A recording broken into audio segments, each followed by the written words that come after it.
ഇന്ന് ഈ ഒരു ഡെസ്ക് ഡെക്കോർ ഉണ്ടാക്കിയെടുക്കാം.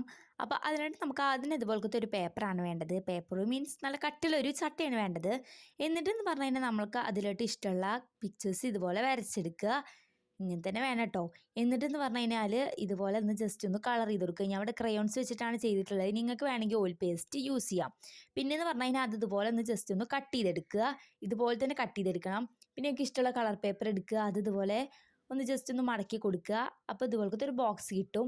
പിന്നെ അതിന് ഇതുപോലത്തെ ഇതേ പാറ്റേണിൽ ഹോൾസൊക്കെ ഒന്ന് കുത്തി കൊടുക്കുക. എന്നിട്ട് നമ്മൾ കുറച്ചുണ്ടാക്കിയെടുത്ത ആ ഫ്ലവേഴ്സ് അതേപോലെ തന്നെ ആ ബണ്ണീന് ഇതിൻ്റെ ഉള്ളിലോട്ട് കയറ്റി വെക്കുക. പിന്നെയെന്ന് പറഞ്ഞു കഴിഞ്ഞാൽ നമ്മൾ അത് ഒരു ബോക്സ് വേറെ ഒന്ന് ഉണ്ടാക്കിയെടുക്കുക. അതിൻ്റെ രണ്ട് വശത്തും ഇതുപോലത്തെ ഒരു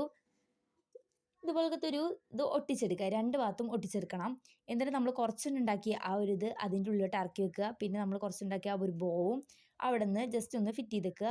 അപ്പോൾ ഇതെല്ലാം അടിപൊളിയായിട്ടുള്ള ഒരു ഡെസ്ക് ഡെക്കോർ തന്നെയാണ്. ഭയങ്കര ക്യൂട്ടായിട്ടുള്ള ഒരു ഐറ്റം കൂടിയാണ്. അപ്പോൾ എന്തായാലും ചാനൽ ഇഷ്ടപ്പെട്ടാൽ സബ്സ്ക്രൈബ് ചെയ്യാനും ലൈക്ക് ചെയ്യാനും മറക്കണ്ട. പിന്നെ എങ്ങനെയുണ്ടെന്നൊന്ന് കമൻറ്റ് ചെയ്യുക.